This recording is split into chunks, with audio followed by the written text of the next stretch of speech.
എല്ലാവർക്കും നമസ്കാരം. എപ്പോഴെങ്കിലും ചിന്തിച്ചിട്ടുണ്ടോ, ഈ കാണുന്ന മഹാപ്രപഞ്ചം ഇത് എവിടെ നിന്ന് വന്നു, എങ്ങനെ ഉണ്ടായി?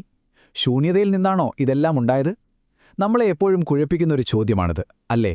എന്നാൽ നാരായണീയത്തിലെ 5-ാം ദശകം ആ വലിയ രഹസ്യത്തിന്റെ ചുരുളഴിക്കുകയാണ്. പ്രപഞ്ച സൃഷ്ടിയുടെ ആ അത്ഭുതകരമായ കഥയിലേക്ക് നമുക്ക് ഒരുമിച്ച് കടന്നു ചെല്ലാം. അപ്പോ നാരായണീയം പറയുന്നതനുസരിച്ച് ഈ സൃഷ്ടി തുടങ്ങുന്നതിനു മുൻപ് ഒന്നുമുണ്ടായിരുന്നില്ല. പക്ഷേ എല്ലാം ഉണ്ടായിരുന്നു. എങ്ങനെന്നല്ലേ?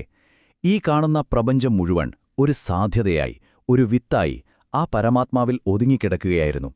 കാണുന്നതും കാണാത്തതുമെല്ലാം ആ ഒരൊറ്റ ചൈതന്യത്തിൽ ലയിച്ച അവസ്ഥ. ആ ഒരു മഹാനിശബ്ദതയിൽ നിന്നാണ് എല്ലാം തുടങ്ങുന്നത്. സൃഷ്ടിയിൽ ആദ്യത്തെ ചലനം, ആദ്യത്തെ സ്പാർക്ക് എന്താണെന്നറിയോ? അതാണ് അഹങ്കാരം. ഇപ്പോൾ അഹങ്കാരം എന്ന് കേൾക്കുമ്പോൾ നമ്മൾ സാധാരണ കരുതുന്ന അർത്ഥത്തിലല്ല കേട്ടോ. ഇത് ഞാൻ എന്ന ഒരു ബോധം, ഒരു വേറിട്ട അസ്തിത്വം, അതുവരെ ഒന്നായിരുന്നത് ഞാൻ എന്ന് സ്വയം തിരിച്ചറിയുന്ന ആ നിമിഷം, ഈ ഒരു വേർതിരിവിൽ നിന്നാണ് പിന്നീട് നമ്മൾ കാണുന്ന ഈ വൈവിധ്യങ്ങളെല്ലാം, ഈ പ്രപഞ്ചം മുഴുവൻ ഉണ്ടാകുന്നത്. ഈയൊരു പ്രക്രിയയെക്കുറിച്ച് ദശകം 5-ലെ 6-ാമത്തെ ശ്ലോകത്തിൽ വളരെ മനോഹരമായി പറയുന്നുണ്ട്. നമുക്കതൊന്ന് കേൾക്കാം. സോഹം ച ത്രിഗുണക്രമാത് ത്രിവിധതാമാസാധ്യവൈകാരികോ ഭൂയസ്തേജസതാമസാവിധി ഭവന്നാധ്യേന സത്വാത്മന ദേവാനിന്ദ്രിയമാനിനോ കൃത ദിശാവാതാരികപാശ്യശ്വിനോ വഹിനീന്ദ്രാച്യുതമിത്രകാൻ വിധുവിധി ശ്രീരുദ്രശാരീരകാൻ. അപ്പോൾ ഈ ശ്ലോകം എന്താണ് പറയുന്നത്? ആ ഞാൻ എന്ന ഭാവം, ആ അഹങ്കാരം, പ്രകൃതിയുടെ 3 ഗുണങ്ങളില്ലേ, സത്വം, രജസ്, തമസ്, അതനുസരിച്ച് 3ആയിട്ട് വിഭജിക്കപ്പെട്ടുവെന്നാണ്. അങ്ങനെ ആ ഒരൊറ്റ അഹങ്കാരതത്വം സാത്വികം, രാജസികം, താമസികം എന്നിങ്ങനെ 3 ഭാവങ്ങളായിട്ട് മാറി. ഇതിലെ സാത്വിക ഭാവം, അതായത് ഏറ്റവും ശുദ്ധവും പ്രകാശപൂർണവുമായ ആ ഭാഗം, അതിൽ നിന്നാണ് ദേവതകൾ ഉണ്ടാവുന്നത്. അതായത് ഈ പ്രപഞ്ചത്തെ നിയന്ത്രിക്കുന്ന ദിവ്യമായ ശക്തികൾ രൂപം കൊള്ളുന്നത്. ഇനിയാണ് ശരിക്കും രസകരമായ കാര്യം വരുന്നത്. നോക്കൂ, നമ്മുടെ ഓരോ ഇന്ദ്രിയങ്ങളില്ലേ, കണ്ണ്, കാത്, മൂക്ക്, അതുപോലെ നമ്മുടെ മനസ്സ്, നമ്മുടെ കർമ്മങ്ങൾ, ഇതിനെയെല്ലാം നിയന്ത്രിക്കാൻ ഓരോ അതിദേവതകളുണ്ട്. ഒരു ഉദാഹരണം പറഞ്ഞാൽ, നമ്മുടെ കണ്ണിന് കാഴ്ച തരുന്നത് ആരാണ്? സൂര്യൻ. മനസ്സിനെ ഭരിക്കുന്നതോ? ചന്ദ്രൻ. ഇവരെയെല്ലാം, ഈ എല്ലാ ദേവതകളെയും സൃഷ്ടിച്ചത് ആ അഹങ്കാരത്തിന്റെ സാത്വികമായ അംശത്തിൽ നിന്നാണ്. ഒന്ന് ആലോചിച്ച് നോക്കൂ. അപ്പോ ദേവതകളെല്ലാമായി ഇനി അടുത്ത സ്റ്റെപ്പ് എന്താണ്? ഈ ഭൗതിക പ്രപഞ്ചമുണ്ടാകണമെങ്കിൽ അതിൻ്റെ അടിസ്ഥാന ഘടകങ്ങൾ വേണ്ടേ? നമ്മുടെ ഇന്ദ്രിയങ്ങളും പഞ്ചഭൂതങ്ങളും. ഇനി അവയുടെ ഉൽപ്പത്തിയെക്കുറിച്ചാണ് പറയുന്നത്. ഇതിനെക്കുറിച്ച് ദശകം 5-ലെ 7-ാമത്തെ ശ്ലോകം വ്യക്തമായി പറയുന്നുണ്ട്. നമുക്ക് ശ്രദ്ധിക്കാം. ഭൂമൻ മാനസബുദ്ധ്യഹംകൃതിമില ചിത്താഖ്യവൃത്യൻവിധം തച്ചാന്തക്കരണം വിഭോ തവ ബലാത് സത്വാംശേവാസൃജത് ജാതസ്തൈജസദോ ദശേന്ദ്രിയഗണസ്തത്താമസാംശാത് പുന തന്മാത്രം നഭസോ മരുത്പുരപതേ ശബ്ദോജനിത്വദ്ബലാത്.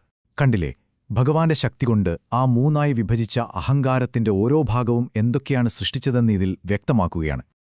അപ്പോൾ ഭഗവാന്റെ ശക്തി കൊണ്ട് സംഭവിച്ചത് എന്താണെന്ന് വെച്ചാൽ, ആ സാത്വിക ഭാഗം നമ്മുടെ മനസ്സ്, ബുദ്ധി, ചിത്തം തുടങ്ങിയ ആന്തരിക ഉപകരണങ്ങളെ സൃഷ്ടിച്ചു. പിന്നെ ഊർജ്ജസ്വരമായ രാജസിക ഭാഗം, അതിൽ നിന്ന് നമ്മുടെ 10 ഇന്ദ്രിയങ്ങൾ, അതായത് കാണാനും കേൾക്കാനുമുള്ള 5 ജ്ഞാനേന്ദ്രിയങ്ങളും പ്രവർത്തിക്കാനുള്ള 5 കർമ്മേന്ദ്രിയങ്ങളും ഉണ്ടായി.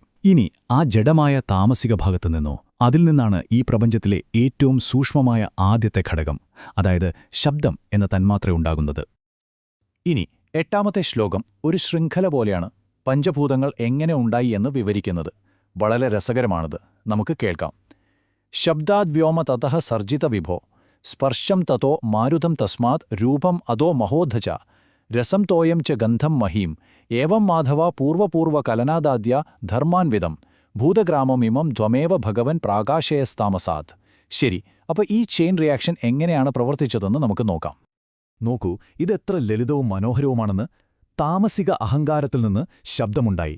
ആ ശബ്ദത്തിൽ നിന്ന് ആകാശം, പിന്നെ ആകാശത്തിൽ നിന്ന് സ്പർശം എന്ന ഗുണം, അതിൽ നിന്ന് വായു, വായുവിൽ നിന്ന് രൂപം, അതിൽ നിന്ന് അഗ്നി, അഗ്നിയിൽ നിന്ന് രസം, അതിൽ നിന്ന് ജലം, അവസാനം ജലത്തിൽ നിന്ന് ഗന്ധം, അതിൽ നിന്ന് ഭൂമി.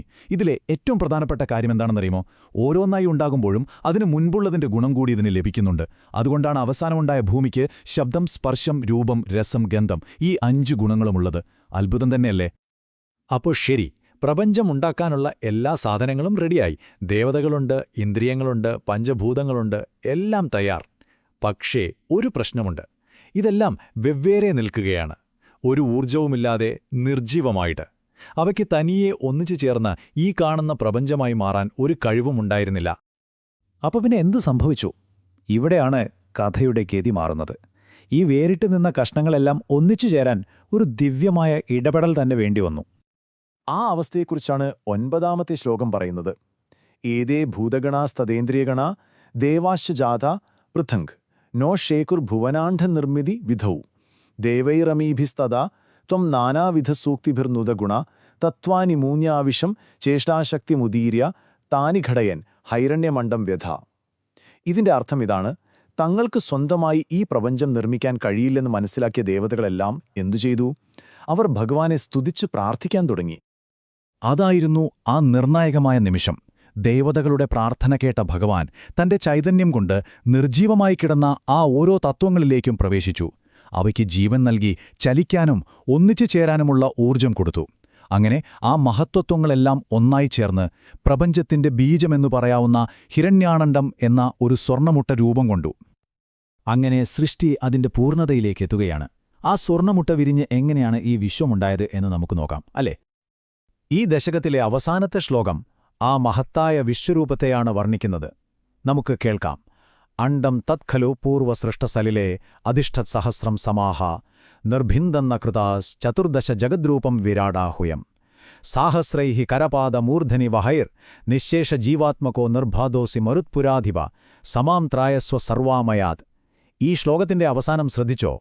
മെൽപ്പത്തൂർ ഭട്ടതിരി ആ വിരാട് രൂപം നേരിട്ട് കാണുന്നതുപോലെ എല്ലാ രോഗങ്ങളിൽ നിന്നും തന്നെ രക്ഷിക്കണമേ എന്ന് ഭഗവാനോട് പ്രാർത്ഥിക്കുകയാണ്. അപ്പോ ആ ഹിരണ്യാണ്ഡം, ആ സ്വർണ്ണമുട്ട 1000 വർഷത്തോളമാണ് പ്രളയജലത്തിൽ കിടന്നത്. അതിനുശേഷം ഭഗവാൻ അതിനെ ഭേദിച്ചു. അതിൽ നിന്ന് 14 ലോകങ്ങളുമടങ്ങിയ തന്റെ വിശ്വരൂപം, അതായത് ആ വിരാട് രൂപം പ്രകടമാക്കി.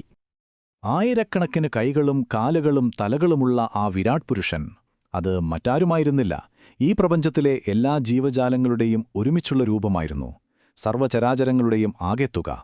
ആ മഹത്തായ രൂപം നമ്മുടെയെല്ലാം രോഗങ്ങളിൽ നിന്നും ദുരിതങ്ങളിൽ നിന്നും നമ്മെ രക്ഷിക്കട്ടെ എന്ന പ്രാർത്ഥനയോടെയാണ് ഈ ദശകം അവസാനിക്കുന്നത്.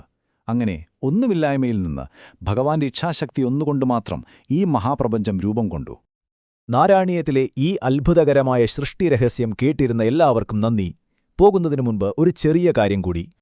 ഈ വിവരണം കണ്ടതിന് നന്ദി. ഞാൻ ഘോഷ് ഒരു ബഹുഭാഷാ ചാനലാണ്. ഞങ്ങൾ ഇംഗ്ലീഷ്, ഹിന്ദി, മറാത്തി, തമിഴ്, ഗുജറാത്തി, മലയാളം, ബംഗാളി തുടങ്ങിയ ഭാഷകളിൽ ആത്മീയ ജ്ഞാനം പങ്കുവയ്ക്കുന്നു. ഉടൻ തന്നെ കൂടുതൽ പ്രധാന ഭാഷകൾ വരുന്നതാണ്. സനാതനധർമ്മത്തിലെ അമൂല്യമായ നിധികൾ ലളിതവും വ്യക്തവും അർത്ഥവത്തുമായ രീതിയിൽ നിങ്ങളിലേക്ക് എത്തുക എന്നതാണ് ഞങ്ങളുടെ ലക്ഷ്യം. ഞങ്ങളുടെ ചാനലിൽ ശ്രീമദ് ഭാഗവതം, ഭഗവത്ഗീത, മഹാഭാരതം, ലളിതാ സഹസ്രനാമം, ദൈവത്തിന്റെ ശബ്ദം, മഹാരാഷ്ട്രയിലെയും ബംഗാളിയിലെയും സന്യാസിമാർ, ആദിശങ്കരന്റെ ദിവ്യാവതാര കഥ എന്നിവയെക്കുറിച്ചുള്ള ദിവസേനയുള്ള വിവരണങ്ങൾ നിങ്ങൾക്ക് കണ്ടെത്താനാകും. എല്ലാം ഒന്നിലധികം ഭാഷകളിൽ ലഭ്യമാണ്. ഞങ്ങളുടെ ഈ ഉദ്യമം നിങ്ങൾക്ക് വിലപ്പെട്ടതാണെന്ന് തോന്നുന്നുവെങ്കിൽ ദയവായി ഞാൻ ഘോഷ് സബ്സ്ക്രൈബ് ചെയ്യുക. അപ്പോൾ ഞങ്ങളുടെ ദിവസേനയുള്ള അറിവുകളെക്കുറിച്ച് നിങ്ങൾക്ക് അറിയിപ്പ് ലഭിക്കും. ഈ ദിവ്യജ്ഞാനം നിങ്ങളുടെ കുടുംബാംഗങ്ങളുമായും സുഹൃത്തുക്കളുമായും സമൂഹവുമായും ലൈക്ക് ചെയ്യാനും ഷെയർ ചെയ്യാനും മറക്കരുത്. സനാതനധർമ്മത്തിന്റെ പ്രകാശം ഒരുമിച്ച് നമുക്ക് പ്രോജ്വലിപ്പിക്കാം.